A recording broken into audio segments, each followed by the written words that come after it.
आप सभी का आज के हमारे इस ई व्याख्यान में हार्दिक स्वागत व अभिनंदन है।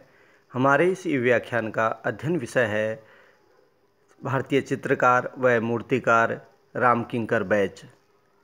रामकिंकर बैज का जन्म सन 1910 ईस्वी में बंगाल राज्य के बांकुरा शहर के पास जुग्गीपाड़ा नामक गांव में हुआ और इनकी प्रारंभिक शिक्षा बांकुरा शहर में हुई।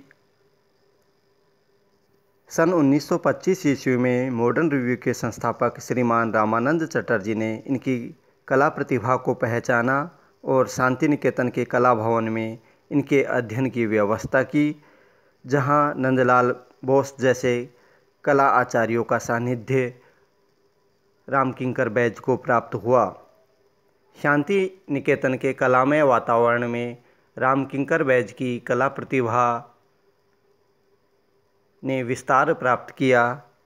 रामकिंकर बैज ने चित्रकला के साथ साथ मूर्तिकला में भी अपनी अभिव्यक्ति को प्रमुखता दी।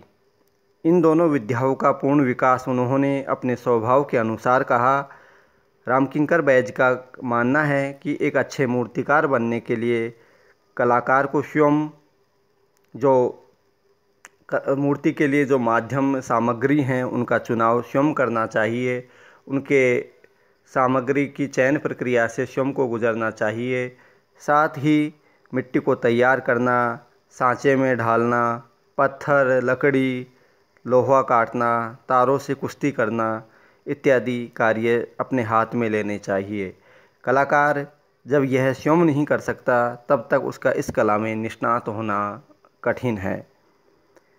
रामकिंकर बैज ने मिट्टी, बालू, प्रस्तर, प्लास्टर, कंक्रीट इत्यादि विभिन्न सामग्रियों से अपनी मूर्तियों को अभिव्यक्ति दी। इनका मूर्तिकला के प्रति झुकाव चित्रकला के समान ही प्रारंभ से ही था। इनकी प्रतिमाओं के गठन में शरीर रचना, अनुपात, अंग प्रत्यंग के उभार, सुस्पष्ट गठन एवं इनकी स्तुतिजन्य लघुता एवं दीर्घता के अनुसार एक सुनियोजित विशेषता है। पार्श्व चित्र उत्कृष्ट मूर्ति शिल्प है। भाव एवं व्यंजना में रामकिंकर एकदम मौलिक है। इनके पूर्ण विकास में शांति निकेतन के संगीत, नाटक, कविता तथा प्राकृतिक सौंदर्य का यथेष्ट प्रभाव पड़ा। चित्र व मूर्ति के सृजन के लिए इनके मन में विशेष ललक रखने वाले परिश्रमशील कलाकार रामकिंकर बैज विश्व भारती विश्वविद्यालय से डिप्लोमा प्राप्त कर कला भवन के सदस्य बने और बाद में वे मूर्ति कला विभाग के अध्यक्ष भी वहां बने। सन 1935 ईस्वी से इनकी रचनात्मक प्रतिभा का विकास हुआ। सन 1938 ईस्वी में शांति निकेतन के खुले आकाश में इन्होंने सीमेंट और कंक्रीट से संथाल परिवार नामक मूर्ति शिल्प का निर्माण किया, जो 427 सेंटीमीटर ऊंची है। इनके द्वारा निर्मित अन्य मूर्तियां शांति निकेतन में यत्र तत्र सुसज्जित हैं। इसके बाद दोपहर की विश्रांति में श्रमिकों और मेहनतकश किसानों का सजीव एवं यथार्थ चित्रण इन्होंने किया। यक्षिणी की 24 फीट ऊंची पत्थर की 2 मूर्तियां रिजर्व बैंक ऑफ इंडिया नई दिल्ली में हैं।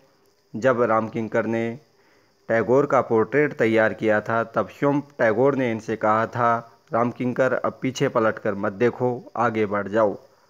इस मूर्ति के लिए जितना लिखा जाए उतना ही कम है। और फिर रामकिंकर आगे बढ़ते ही रहे। वे सीमेंट, प्लास्टर और पत्थर से उन्होंने अनेक मूर्तियां सृजित की और प्राय प्रफुल्लित जीवन, शक्ति से भरपूर तथा विकासशील जीवन के विषयों को ही इन्होंने मूर्तिमान किया।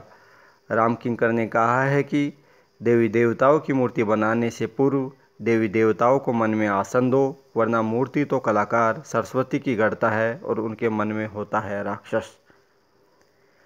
रामकिंकर बैज के चित्रों की और मूर्तियों की प्रथम एकल प्रदर्शनी सन 1942 ईस्वी में दिल्ली में आयोजित की। इन अन्य प्रदर्शनियों में 1950 और 51 में Indian society of oriental art Calcutta में, 1950 और 51 में रियलिटीज नोवेल पेरिस में और एशियन कला प्रदर्शनी टोक्यो में हुई। बैज सन 1976 में केंद्रीय ललित कला अकादमी के फेलो निर्वाचित हुए।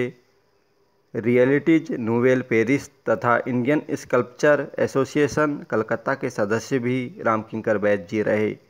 बैज 57 साल से अधिक शांति निकेतन में रहे और 3 दशकों तक वे कला भवन के विशिष्ट सदस्य भी रहे। चित्रण यात्रा। रामकिंकर बैज ने आरंभ में लघु चित्र बनाए, किंतु शीघ्र ही इन्होंने तैल रंगों को अपना लिया और इसी माध्यम में अनेक प्रयोग किए। व्यक्ति चित्र, डिजाइन, लताएं, भवन, प्राकृतिक दृश्य इत्यादि सभी को इन्होंने चित्रित किया। व्यक्ति चित्रों में बैज ने बैठे हुए व्यक्ति का स्वभाव उतार दिया है। उनके चित्रों में लोक कला तथा शास्त्रीय कला का समन्वय मिलता है। इनकी कृतियों में जीवन के सौंदर्य, पूर्णता, आस्था तथा दृढ़ विश्वास की छाप है। संयोजन, विशेष रूप से दृश्य चित्रों में विस्तार, वातावरण तथा ढांचों की स्थूलता को प्रभावशाली रूपों में प्रस्तुत किया है। इन्होंने दैनिक जीवन के विषयों को तूलिका, रेखाचित्र, ब्रश एवं ड्राइंग्स के द्वारा अंकित किया है। सन 1940 ईस्वी तक रामकिंकर बैज ने अनेक चित्रों की रचना की। उनमें सुजाता, कन्या तथा कुत्ता, अनाज की ओसाई विशेष प्रसिद्ध हैं। शीतकालीन मैदान, मेघाच्छन्न संध्या और निर्माण के संयोजन ज्यामितीय आकारों में हैं। माँ और बेटा और कृष्ण जन्म घनवाद या क्यूबिज्म शैली पर आधारित इनके चित्र हैं। इनके जल रंगों का कार्य विनोद बिहारी मुखर्जी से मिलता जुलता है। इस प्रकार उनके अधिकांशतः चित्रों में प्रभाववादियों के प्रकाश, सेजान की अंतरात्मा और घनवादियों के तत्व एवं पारदर्शिता तथा पूर्वी देशों की लिपि की जीवंतता का सुंदर समन्वय हुआ है। आपकी कृतियाँ ललित कला अकादमी के स्थायी संग्रह है, राष्ट्रीय आधुनिक कला संग्रहालय नई दिल्ली के संग्रह है और देश विदेश के अनेक निजी तथा सार्वजनिक संग्रहों में संग्रहित हैं। 1 अगस्त सन 1980 ईस्वी को कला के इस महान साधक और शांति निकेतन में किंकरदा के नाम से प्रसिद्ध रामकिंकर बैज का निधन हो गया।